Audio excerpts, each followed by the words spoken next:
வணக்கம் நண்பர்களே. இன்றைக்கி நம்ம பார்க்க போகிற டாபிக் என்னென்னா, ப்ரீவியஸ் இயர் கொஷினில் சோர்சஸ் ஆஃப் ரெவென்யூ, வருவாய் ஆதாரங்கள். ஏற்கனவே நம்ம 10th புக்கோட எக்ஸ்ட்ராக்ட் பார்த்தோம். அரசாங்கத்துக்கு வரிகள் எப்படி பணம் வரும் அப்படின்னு சொல்லிட்டு, வரினா என்ன, வரியில் நேரடி வரி, மறைமுக வரின்னு 2 டைப் இருக்குது. அதுக்கப்புறம் அதில் இருக்கக்கூடிய விதிகள், முக்கியமான வரி கொள்கைகள் என்ன அப்படிங்கிறத நம்ம பார்த்துருந்தோம். இதில் பார்த்தோம்னா கிட்டத்தட்ட ஒரு 50 கொஷின் இந்த சோர்ஸ் ஆஃப் ரெவென்யூவில், அதாவது வருவாயில் வரி மட்டுமே, நமக்கு வரி மூலமாக வருவாய் வருது.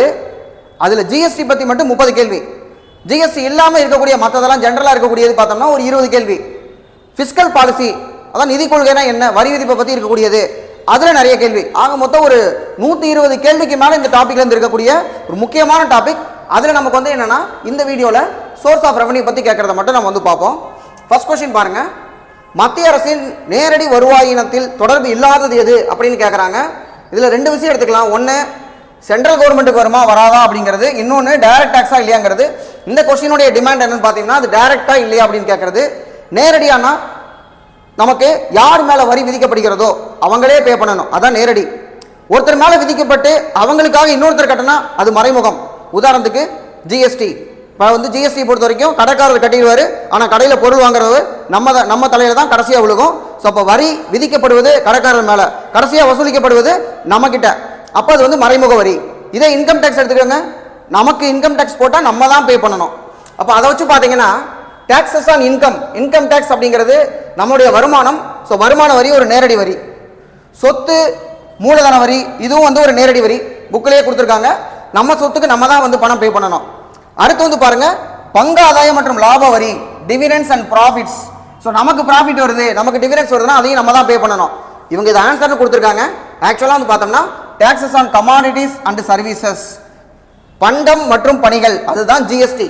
கமாடிட்டினா கூட்ஸு, சர்வீசஸ்னா பணிகள். அப்போ இதுதான் வரும். ஆன்சர் தப்பு. இந்த இடத்துல என்னன்னா, எது டைரக்ட் டாக்ஸ் கிடையாது, விச் மீன்ஸ் எது இன்டைரக்ட் டாக்ஸ்னு கேட்குறாங்க, மறைமுக வரின்னு கேட்குறாங்க. ஜிஎஸ்டி ஒரு மறைமுக வரி. அவ்வளோதான் நமக்கு தெரிஞ்சிருக்க வேண்டிய விஷயம். அடுத்த கொஸ்டின் நம்ம போகலாம். கீழே காணப்படும் இனங்களில் மாநில அரசின் வரி வருவாய் மூலம் இல்லாதது எது? ஏற்கனவே நான் மத்திய மாநில உறவுகள் பிவைக்கு பேசியிருக்கேன். அதுலேயே நிறைய இந்த மாதிரி கொஸ்டின்ஸ் பேசியிருக்கோம் நம்ம. இப்போ பாருங்க, இந்த கொஸ்டின் அதுலவே கிட்டத்தட்ட 2 தடவை வந்திருக்கு. Corporate tax. கார்பரேட்னா கார்பரேட் கம்பெனி, ஒரு கமர்ஷியல், ஒரு கம்பெனியாக இருக்கக்கூடியது, வணிக நிறுவன வரி. ஒரு கம்பெனி கட்டக்கூடிய வரி. கம்பெனி கட்டக்கூடிய வரி யாருக்கு போகும்? கவர்மெண்ட் ஆஃப் இந்தியாவுக்கு போகும். லேண்ட் ரெவென்யூ பார்த்தோம்னா நம்மளுடையது, மாநில அரசில் இருக்கும். மோட்டார் வெஹிக்கிள் டாக்ஸ் பார்த்தோம்னா நமக்கு அதுக்கு தனியாக டிபார்ட்மெண்ட் வச்சிருக்கோம், நம்ம கிட்ட இருக்கும். என்டர்டைன்மெண்ட் டாக்ஸ், சினிமா பார்க்குறோம், ஒரு ஸ்போர்ட்ஸ் பார்க்குறோம், மேட்ச் பார்க்குறோம் அப்படின்னா அதுக்கு போடக்கூடிய டாக்ஸ் எல்லாமே நம்மள்ட்ட இருக்கக்கூடியது. அப்போ இதை பார்த்தோம்னா சில வரிகள் என்ன பண்ணுவோம், நம்ம லோக்கல் பாடிட்டு விட்டுருவோம், உள்ளாட்சி அமைப்புகள்கிட்ட. ஆனால் சென்ட்ரல் கவர்மெண்ட்டுக்கு போகாது. சென்ட்ரலோடது பார்த்தோம்னா கார்பரேட் டாக்ஸ் சென்ட்ரலோடது. இதில் இன்கம் டாக்ஸ் அப்படிங்கிறது சென்ட்ரல் கவர்மெண்டோடது. ஆனால் அக்ரிகல்ச்சர் இன்கம் நமக்கு வந்துடும். அப்போ இவங்க என்ன சொல்லிடுவாங்க, இன்கம் அதர் தென் அக்ரிகல்ச்சர் அப்படிம்பாங்க, விவசாயம் தவிர அப்படின்னு போட்டிருப்பாங்க.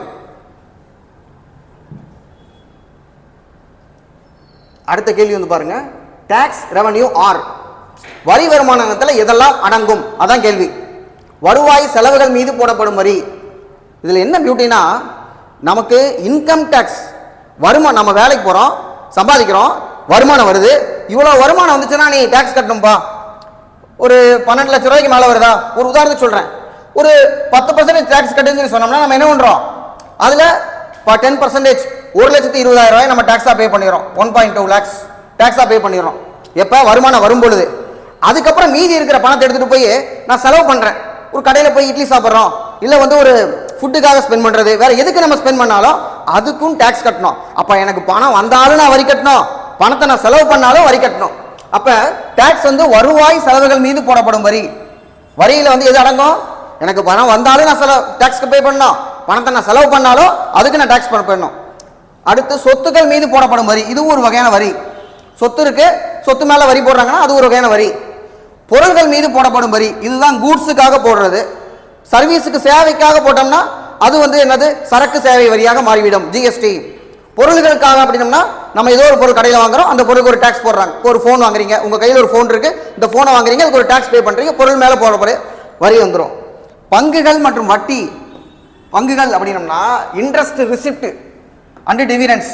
டிவிடெண்ட்ஸ்னா நமக்கு வரக்கூடிய வருமானம். இன்ட்ரெஸ்ட் அப்படின்னு ரிசிப்ட் அப்படின்னு பார்த்தோம்னா நம்ம ஏதோ கடன் கொடுத்துருக்கோம், அந்த கடனுக்கு ஒருத்தவங்க வட்டி பே பண்றாங்க, அதான் இன்ட்ரெஸ்ட். இன்ட்ரெஸ்ட்னா வட்டிக்கு வாங்குறதுன்னு வச்சுக்கோங்க. அப்ப நமக்கு வந்து கடன் கொடுத்துருக்கோம், அதுக்கு வந்து இன்ட்ரெஸ்டா வருது. அப்ப இன்ட்ரெஸ்ட் ரிசிப்ட் அப்படின்னு இருக்கிறத நம்ம வரின்னு சொல்ல முடியாது. ஏன்னா நீங்க பணத்தை கொடுத்தா தான் உங்களுக்கு வட்டி தருவாங்க. ஆனா வரி வந்து அப்படி கிடையாது. அப்போ வரி அப்படிங்கிறதுக்கு 1 to 3 வரும், 4வது மட்டும் வராது. ஏன்னா 4வது இன்ட்ரெஸ்ட் ரிசிப்ட் என்பது நாம ஒருத்தருக்கு பணம் கொடுத்திருந்தா அவங்க நமக்கு பணம் தருவாங்க. நமக்கு ஒரு கம்பெனி இருந்ததுன்னா அந்த கம்பெனியில லாபம் வந்துச்சுன்னா நமக்கு பணம் வரும், அதுக்கு பேர் தான் டிவிடெண்ட்ஸ். ஸோ அப்போ 4வது ஒன்று மட்டும் வராது. இப்போ 1 to 3 இஸ் ஆன்சர். பணம் நமக்கு எப்படி வரும்? ஒன்று வரியில் வாங்கணும், இல்லாட்டி வரி இல்லாமல் ஒரு ஃபைனு, இல்லை நம்ம வச்சிருக்க கம்பெனியிலிருந்து வருமானம், இந்த மாதிரி வரணும். இது 2 இல்லாமல் 3வதா கடன் தான் வாங்கணும். இது 3 வழியில் தான் நமக்கு பணம் வரும். அடுத்து சோர்ஸ் ஆஃப் நான் டாக்ஸ் ரெவன்யூ. ஏற்கனவே கேட்ட கேள்வி பார்த்தோம்னா வரியில் எது வரும்னு கேட்டாங்க. இப்போ வந்து பார்த்தோம்னா எது வந்து வரி இல்லாததுன்னு கேட்குறாங்க. Earnings from public enterprises. Public என்டர்பிரைசஸ்னா பொதுத்துறை நிறுவனங்கள். நம்ம ஒரு பிஎஸ்என்எல் கம்பெனி வச்சிருக்கோம், பெல் கம்பெனி வச்சிருக்கோம், அப்புறம் வந்து அந்த கம்பெனியில் நிறைய ப்ரொடியூஸ் பண்ணுறோம், உற்பத்தி பண்ணுறோமா, அப்போ அதன் மூலமாக நமக்கு வந்து வருமானம் வருது, அதை கொண்டு போய் விற்கிறோம். பிஎஸ்என்எல்ல நம்ம ஒரு கனெக்ஷன் வாங்குறீங்கன்னு வச்சுக்கோங்க, அதுக்கு நம்ம வந்து பே பண்ணுறோம், அந்த வந்து வருமானமாக தானே வருது. அப்போ பொதுத்துறை நிறுவனத்தினுடைய வருவாய் வரி அல்லாதது. வரினா கட்டாயமாக நம்ம கட்டணும், நான் கட்டினதுக்கு திருப்பி கேட்கக்கூடாது. குவிட் ப்ரோ கியூ அப்படிங்கிறது நான் போன வீடியோ சொல்லியிருந்தேன். அடுத்து மரண தீர்வை. மரண தீர்வை அப்படிங்கிறது பார்த்தோம்னா அது வரி கிடையாது. மரண தீர்வை அப்படின்னம்னா என்னன்னா, டெத் டியூட்டினா ஒருத்தர் வாரிசு இல்லாமல் யாருக்குமே உயிர் எழுதி வைக்காம இறந்து போயிடறான்னு வச்சுக்கோங்க. அப்படி நடக்கிறது இல்லை பெரும்பாலும். முன்னாடியே வந்து என்ன பண்ணிடுறாங்க, அப்படி ஒருத்தர் இருக்காரு சாக போறாரு அப்படின்னா எல்லாத்தையும் உடனே எழுதி வாங்கிடுவாங்க. ஸோ அப்போ அப்படி ஒருவேளை தெரியாமல் விட்டுட்டாருன்னா அதை அரசாங்கமே எடுத்துக்கும், அதுக்கு பேர் மரண தீர்வை, அது வரி கிடையாது. விற்பனை வரி. விற்பனை வரி அப்படிங்கிற சேல்ஸ் டேக்ஸ் முதல்ல நம்மள்ட்ட இருந்தது, இப்போ ஜிஎஸ்டி வந்ததுக்கு அப்புறம் அதை நம்ம சேர்த்துட்டோம். கமர்ஷியல் டேக்ஸ்ல தான் அந்த விற்பனை வரிங்கிறது வரும். செஸ். செஸ் அப்படிங்கிறது ஒரு முக்கியமான ஒரு விஷயம். Chess surcharge. சர்சார்ஜ் அப்படின்னா என்னன்னா வரிமேல் வரி அப்படின்னு சொல்லுவாங்க. இது ரெண்டுமே வரிமேல் வரி. சர்சார்ஜும் சரி செஸ்ஸும் சரி ரெண்டுமே வரிமேல் வரி. இதுல ரெண்டுக்கு இடையில ஒரு சின்ன டிஃபரன்ஸ் இருக்கு. என்னன்னா, நான் ஒரு வரி வாங்குறேன், அந்த வரி வந்து ஒரு 10,000 வச்சுக்கோங்க. வரி வாங்க கட்டுற அமௌண்ட் 10,000. 10,000 நீ வரி கட்டினா அந்த 10,000க்கு ஒரு வரி கட்டு, இதுக்கு பேர் தான் வரிமேல் வரி. இந்த வரிமேல் வரிய ஒரு குறிப்பிட்ட காரணத்துக்காக வாங்கினா அதுக்கு பேர் செஸ். உதாரணத்துக்கு நம்ம வருமான வரி கட்டும் போது வருமான வரி வந்து ஒரு 50,000 வச்சுக்கோங்க. இந்த 50,000 4% எஜுகேஷன் செஸ் கட்டு அப்படிம்பாங்க, அதாவது கல்விக்கான செஸ். இந்த 4% வாங்குறத எஜுகேஷனுக்காக மட்டும்தான் ஸ்பெண்ட் பண்ணணும். ஆனா சர்சார்ஜ் அப்படிங்கிறத அதுவும் சேம் கான்செப்ட், ஒரு வரிக்கு இன்னொரு வரி, வரிமேல் வரி தான். ஆனா சர்சார்ஜ இன்ன காரணத்துக்காக சொல்லி வாங்க மாட்டாங்க, எதுக்கு வேணாலும் ஸ்பெண்ட் பண்ணலாம். இப்ப நம்ம தமிழ்நாட்டுக்கும் கவர்மெண்ட் ஆஃப் இந்தியாவுக்கு இடையில நம்ம சொல்லும் பொழுது இவங்க என்ன பண்றாங்கன்னா, வரின்னு ஒண்ணு வாங்கினாங்கன்னா 2 பேரும் சமமா பங்கிக்குவோம். இந்த வரிமேல் வரியை பங்க முடியாது, கவர்மெண்ட் ஆஃப் இந்தியாவே மொத்தமா வச்சுக்குவாங்க. அப்ப இவங்க என்னன்னா செஸ்ஸையும் சர்சார்ஜையும் அதிகப்படுத்தி விடுறாங்க. அப்ப செஸ் சர்சார்ஜ் அதிகமாச்சுன்னா என்ன ஆகும், நமக்கு பணம் வராது, மொத்தமா அவங்களே வச்சுக்குவாங்க. இது ஒரு கான்ட்ரவர்சியலான ஒரு ஏரியா. இப்ப நமக்கு என்ன தெரியணும், செஸ் என்பதும் சர்சார்ஜ் என்பதும் வரிமேல் வரி என்பது தெரிய வேண்டும்.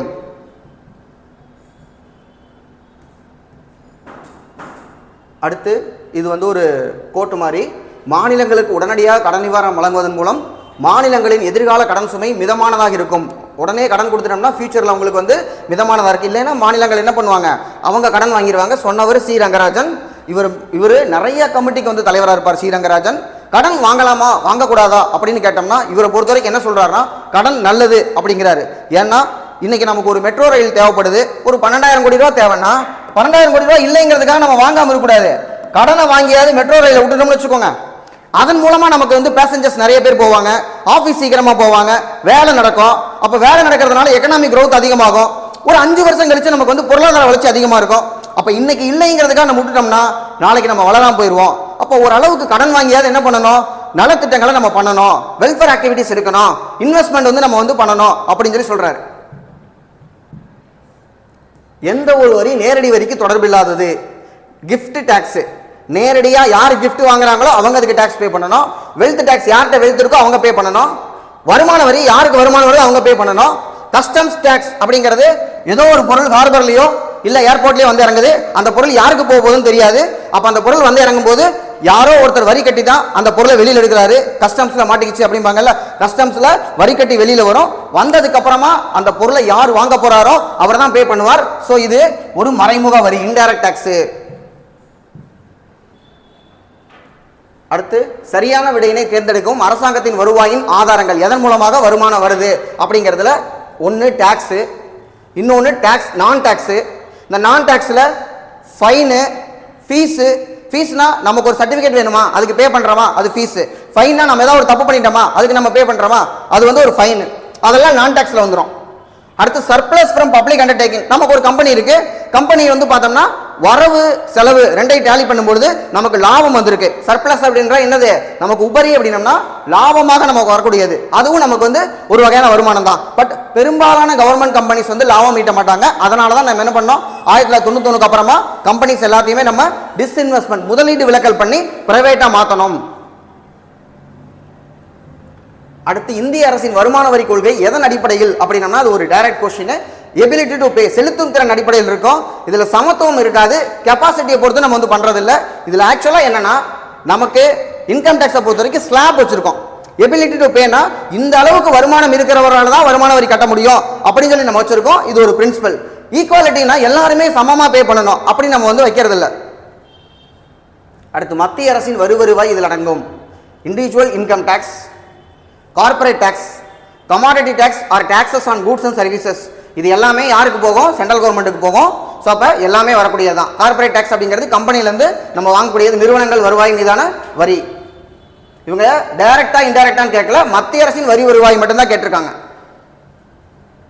அடுத்து ஒரு பொறுத்துக, இதுல இன்டைரக்ட் டேக்ஸ் அப்படின்னா கஸ்டம்ஸ் டேக்ஸ் இன்டைரக்ட்ங்கிறது ஏற்கனவே நமக்கு டைரக்டா சிங்கிள்ல கேட்டது. அப்போ அதை நம்ம வந்து 3 மேட்ச் பண்ணிடலாம். இருந்தாலும் 2 தீ இருக்கு. அடுத்து பாண்ட்ஸ் அண்ட் செக்யூரிட்டிஸ், பத்திரங்கள் மற்றும் ஆவணங்கள், அது வந்து இன்டர்னல் டெப்ட், இன்டர்னல் டெப்ட். இது 2 மேட்ச் பண்ண ஆன்சர் பண்ணிடலாம். பாண்ட்ஸ் அப்படின்னா என்ன, செக்யூரிட்டினா என்ன அப்படின்னு பார்த்தோம்னா, இப்போ நம்ம கையில் பணம் இருக்கு, இந்த பணத்தை வந்து ஒருத்தர் கொடுக்குறோம்னா இந்த பணத்தை நம்ம அவர்கிட்ட கொடுத்ததுக்கு என்ன சாட்சி, ஒரு பத்திரம் எழுதி தருவார், இவரிடமிருந்து நான் இந்த தொகையை பெற்றுக்கொண்டேன். அப்ப இந்த பாண்டை பொறுத்த வரைக்கும் என்னன்னா நம்ம கடன் கொடுத்துருக்கோம். செக்யூரிட்டிஸ் அப்படின்னா நம்ம இன்வெஸ்ட் பண்ணியிருக்கோம். அப்ப இந்த இன்வெஸ்ட்மெண்ட், பாண்டு இது எல்லாமே நம்ம கையில் இருக்குன்னா நம்ம பணத்தை ஒருத்தர் கொடுத்துட்டோம்னு அர்த்தம். இந்த இடத்துல நம்ம அரசாங்கத்துக்கு நம்ம பணத்தை கொடுத்துருக்கோம். அரசாங்கத்துக்கு நம்ம பணத்தை கொடுத்துருக்கோம்னா அரசாங்கத்துக்கு நீ பணம் கொடுத்ததுக்கு என்ன ஆதாரம், அரசாங்கம் எனக்கு இங்க பாருங்க ஒரு பத்திரம் கொடுத்துருக்கு, பாண்டு கொடுத்துருக்கு, அரசாங்கம் எனக்கு ஒரு செக்யூரிட்டிஸ் கொடுத்துருக்காங்க அப்படின்னு நம்ம கையில வச்சிருப்போம். அப்ப அரசாங்கம் கடன் பட்டிருக்கு, அதுக்கு பேர் இன்டர்னல் பப்ளிக் டெப்ட். உள்ள இதுவே நம்ம வெளியில கடன் வாங்கினோம்னா அதுக்கு பேர் எக்ஸ்டர்னல் பாரோவிங். அப்ப எக்ஸ்டர்னல் அப்படிங்கிறது வெளிநாட்டுல இருந்து வாங்குறது, இன்டர்னல்னா உள்நாட்டுல வாங்குறது. எக்ஸ்டர்னல் நம்ம 2ஆ பிரிப்போம். கவர்மெண்ட் கிட்ட வாங்குறோம் அப்படின்னா அது தனி. இதே ஒரு கம்பெனில வாங்குறோம்னா எக்ஸ்டர்னல் கமர்ஷியல் பாரோவிங் அப்படின்னு சொல்லி சொல்லுவாங்க. வெளிநாட்டிலே நிறுவனங்கள்ட்ட இருந்து வாங்குறது. இப்போ நம்ம IMF இருந்து கடன் வாங்குவோம், வேர்ல்டு பேங்க்ல இருந்து கடன் வாங்குவோம், இதெல்லாம் வந்து எக்ஸ்டர்னல்ல வரக்கூடியது. ஸோ அடுத்து பாருங்க டைரக்ட் டேக்ஸ் அப்படிங்கிறது கேட்டிருக்காங்க. அது கேனன் ஆஃப் எலாஸ்டிசிட்டி அப்படிங்கிறது நம்ம புக்லேயே வந்து பார்த்தோம். நெகிழ்வுத்தன்மை, மொத்தம் 4 தன்மைகள் இருக்கும், அதுல நெகிழ்வுத்தன்மை 1. அடுத்து ஃபெடரல் ஃபினான்ஸ் அப்படிங்கிறது பிரின்சிபல் ஆஃப் அக்கௌண்டபிலிட்டி. 2 பேர் கடையில் அக்கௌண்டபிலிட்டி கொடுத்துக்கிறதா நம்ம ஃபெடரல் ஃபினான்ஸ். அதாவது கவர்மெண்ட் ஆஃப் இந்தியா இருக்காங்க, கவர்மெண்ட் ஆஃப் தமிழ்நாடு இருக்காங்க, 2 பேருக்கு கடையில் இதுக்கு நீங்க பொறுப்பு அப்படின்னு கொடுக்கறதா நமக்கு ஃபெடரல் ஃபினான்ஸ். ஸோ இப்போ முதல் 2 மேட்ச் பண்ணாவே நமக்கு ஆன்சர் வந்துடும். அடுத்து the source of non tax revenue are, வருமானம் இல்லாத அதாவது வரி இல்லாத வருவாய் அப்படிங்கிறது commercial revenues and public administration revenue. கமர்ஷியல்னா நம்ம ஒரு கம்பெனி வச்சிருக்கோம், கம்பெனிலிருந்து நமக்கு வரக்கூடியது commercial revenue. Public administrative revenue அப்படின்னா நாம ஒரு ரெஜிஸ்ட்ரேஷன் டிபார்ட்மெண்ட் இருக்கு, பத்திரம் பதியும் போது காசு வாங்குறீங்க. ஒரு ரெவன்யூ டிபார்ட்மெண்ட் இருக்கு, ஜாதி சான்றிதழ், இன்கம் டாக்ஸ், இன்கம் சர்டிஃபிகேட், இந்த மாதிரி ஏதோ ஒன்று வாங்கும்போது ஒரு 60 ரூபா நம்ம இ சேவை மையத்தில் பே பண்றோம்ல, அப்ப அதெல்லாம் பப்ளிக் அட்மினிஸ்ட்ரேட்டிவ் ரெவன்யூல வரக்கூடியது. இது வந்து டாக்ஸ் கிடையாது. Income tax, corporate income tax central கவர்மெண்ட்டுடைய வரி மூலமா வரக்கூடியது. டெத் டியூட்டி, மரண வரி அப்படிங்கிறது என்னன்னா ஒரு வரியே கிடையாது. சொல்ல போனா எப்படி அதை எடுத்துக்குவோம், ஒருத்தரே சொத்தை வித்துட்டு இறந்துட்டாருன்னா அவரோட கவர்மெண்ட்டுக்கு போகக்கூடியது. தென் எக்ஸைஸ் டியூட்டி, எக்ஸைஸ் டியூட்டி அப்படிங்கிறது அது வந்து நமக்கு பார்க்கும்போது உற்பத்தி வரி, மத்திய அரசு உற்பத்திக்காக போடக்கூடியதான் எக்ஸைஸ் டியூட்டி. அடுத்து which among the following are not a source of union government capitation tax. இது வந்து நான் மத்திய மாநில உறவுகள் பாலிட்டியிலுமே 2 கேள்வி வச்சிருக்கேன். இப்போ நிறைய தடவை கேட்ட கேள்வி இது.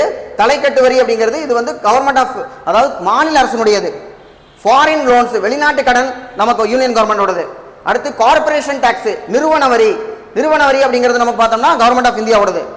Taxes on income other than agriculture அதுவும் கவர்மெண்ட் ஆஃப் இந்தியாவோடது இன்கம் டாக்ஸ். அப்போ கேபிடேஷன் டாக்ஸ் மட்டும்தான் நமக்கு ஸ்டேட்டுக்கு வந்து வரக்கூடியது. மத்திய அரசின் பண பங்களிப்பு அளிக்காத வளங்கள் அப்படின்னு கேட்டிருக்காங்க. Taxes Levitt on personal income தனிநபர் மீது இருக்கக்கூடிய வருமான வரி என்பது ஒரு நேரடி வரி. அவ்வளவுதான் கேள்வி, ரொம்ப சிம்பிள்.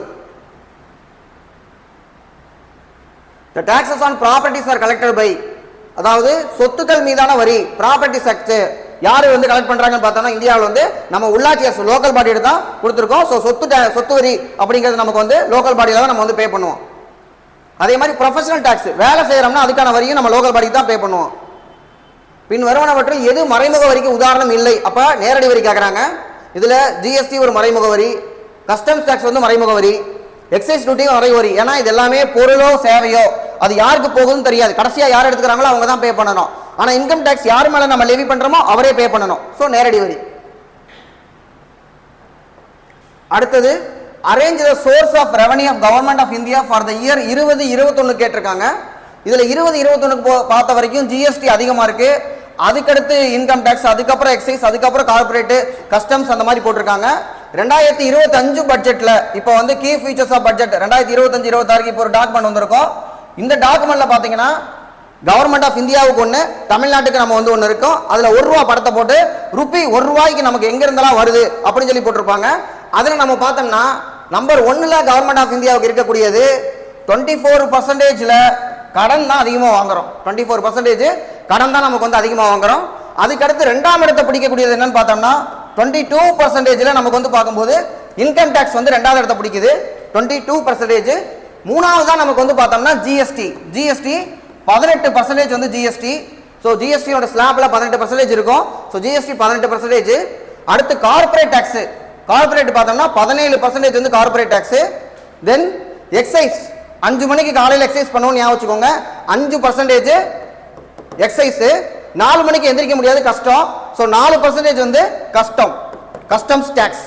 சரியா? ஸோ அப்ப நம்பர் 1 நமக்கு அதிகமா ₹1 எங்க இருந்து வருதுன்னு பார்த்தோம்னா 24% நமக்கு வரக்கூடியது நமக்கு வாங்குற கடன். அடுத்து வந்து 22% நமக்கு வந்து பார்த்தோம்னா இன்கம் டாக்ஸ் நம்பர் 2ல இருக்கக்கூடியது. இந்த கொஸ்டினை பொறுத்த வரைக்கும் நமக்கு அப்ப எது வந்திருக்கும்? இன்கம் டாக்ஸ் தான் நமக்கு அதிகமா வருது. இன்கம் டாக்ஸ் அடுத்தபடியில் நமக்கு இருக்கக்கூடியதான் ஜிஎஸ்டி 18%. அதுக்கு அடுத்து தான் corporate tax, which means corporate என்றால் நிறுவனம் மீது நம்ம விதிக்கக்கூடிய வரி. அதுக்கு அடுத்து நமக்கு வந்து இருக்கக்கூடியது 5%. 5 மணி எக்ஸைஸ், 5% எக்ஸைஸ்னா உற்பத்தி கலால் வரி அப்படின்னு சொல்லுவாங்க. அதுக்கு அடுத்து தான் நமக்கு வந்து சுங்க வரி வந்து இருக்கு. சுங்க வரினா நமக்கு ஹார்பர்லயோ ஏர்போர்ட்லயோ வெளிநாட்டுல இருந்து நம்ம பொருளை கொண்டு வரும்போது போடக்கூடிய வரி சுங்க வரி. ஸோ இப்போ இந்த ஆர்டர்ல தான் நம்ம வந்து படிச்சுக்கணும். இது கரண்ட்ல இருக்கிறது. இதே மாதிரி கவர்மெண்ட் ஆஃப் தமிழ்நாடு அரசுமே ₹1 படத்தை போட்டிருப்பாங்க. அதை நம்ம தனியா பார்க்கலாம். which tax is a different one அப்படின்னு கேக்குறாங்க. Wealth tax, income tax, corporate tax இதெல்லாம் வந்து பார்த்தோம்னா வெல்த் டாக்ஸ் சொத்து வரி அப்படின்னு சொல்லி பார்த்தோம். நம்ம வெல்த் டாக்ஸ் சொத்து வரி அப்படின்னா லோக்கல் பாடியோடது. இன்னொன்று வந்து பார்த்தோம்னா இந்த இடத்துல நமக்கு வெல்த் டாக்ஸ் இருக்கு, இன்கம் டாக்ஸ் இருக்கு, கார்பரேட் டாக்ஸ் இருக்கு. இதுல ஸ்டாம்ப் டியூட்டி இருக்கு பாருங்க. இந்த ஸ்டாம்ப் டியூட்டியை பொறுத்த வரைக்கும் கவர்மெண்ட் ஆஃப் இந்தியா லெவி பண்றாங்க. ஆனா கலெக்ட் பண்ணி நம்மளே வச்சுக்குவோம், ஷேர் பண்ண மாட்டோம். மற்றதெல்லாம் ஷேரபிள் இருக்கக்கூடியது. இப்போ இது வந்து ஸ்டாம்ப் டியூட்டி பொறுத்த வரைக்கும் முத்திரைத்தாள் வரி. இந்த முத்திரைத்தாள் வரிக்கு வந்து பார்த்தோம்னா தனியாக நமக்கு ஆர்டிகிளே இருக்கு. ஆர்டிகிள் 268. ஆர்டிகிள் 268 என்ன சொல்றதுன்னா ஒரு வரியை மத்திய அரசு விதிக்கும், ஆனால் அந்த வரியை கலெக்ட் பண்றது மாநில அரசு. யார் வச்சுக்குவாங்கன்னா மாநில அரசே வச்சுக்குவாங்க, பங்கிடப்படாதது. அதான் முத்திரைத்தாள் வரி. இந்தியாவில் உள்ள வரிகள் என்னென்ன? நேரடி வரி, மறைமுக வரி, 2 டைப் ஆஃப் டாக்ஸ் தான் இருக்கும். So simple question. அடுத்து விவாட் சே விஸ்வாஸ் 2024. இது என்னன்னா நமக்கு இன்கம் டாக்ஸ் சம்பந்தமான டிஸ்பியூட் வரும்ல, அது எல்லாத்தையுமே நம்ம வந்து அமைக்கபுளா பிரச்சனை இல்லாம தீர்த்துக்கிறது தான் இந்த திட்டம் விவாட் சே விஸ்வாஸ் அப்படிங்கிற திட்டம். அப்ப நேரடி வரி தொடர்பானது. அது அவ்வளவுதான், ரொம்ப சிம்பிளா கேட்டிருக்காங்க. Then tax revenue, non tax revenue, capital receipt. Tax revenue வரி மூலமா நமக்கு வரக்கூடியது. Taxes on income and expenditure ஏற்கனவே நம்ம அதை பார்த்தோம், அது கேட்டாங்க. Taxes on income and expenditure தான் டாக்ஸ்ல வரக்கூடியதுன்னு சொல்லிட்டு. நான் டாக்ஸ் ரெவென்யூ டாக்ஸ் இல்லாம வரக்கூடியது எது வரும்? நமக்கு வந்து பார்த்தோம்னா இன்ட்ரெஸ்ட் ரெசிப்ட். இன்ட்ரெஸ்ட் ரெசிப்ட்னா நம்ம கடன் கொடுத்துருக்கோம், நம்ம கடனுக்கு மாசம் வட்டி வந்துகிட்டு இருக்கு, அதான் இன்ட்ரெஸ்ட் ரெசிப்ட். கேபிட்டல் ரெசிப்ட்னா நமக்கு ஒன் டைம் மட்டுமே வரக்கூடியது, ஒரே ஒரு தடவை மட்டும் நமக்கு வரக்கூடியது. நெட் மார்க்கெட் பாரோவிங், நான் வந்து கடன் வாங்குறேன், ஒரு தடவை மட்டும்தான் கடன் வாங்குவேன், ஆனால் நான் வாங்கின கடனுக்கு ஒவ்வொரு மாதமும் வட்டி கட்டணும். சரியா? அப்போ இந்த கேபிட்டல் என்றால் மூலதனம். கேபிட்டலை பொறுத்த வரைக்கும் நீங்கள் வரவு வந்தாலும் ஒரே தடவை தான் வரும், செலவு பண்ணாலும் ஒரே தடவை தான் பண்ணுவீங்க. அதுக்கு பேர் கேபிட்டல். இதுவே வந்து மாதம் மாதம் நம்ம பண்ணணும்னா, மாதம் மாதம் செலவு பண்ணாலும் சரி, மாதம் மாதம் வரவு வந்துச்சுனாலும் சரி, அதை வந்து நம்ம ரெவன்யூன்னு சொல்லுவோம். ஸோ அப்போ ரெவன்யூ, கேபிட்டல், இந்த ரெண்டு டேம் தான் வந்து நமக்கு முக்கியமான டேம்.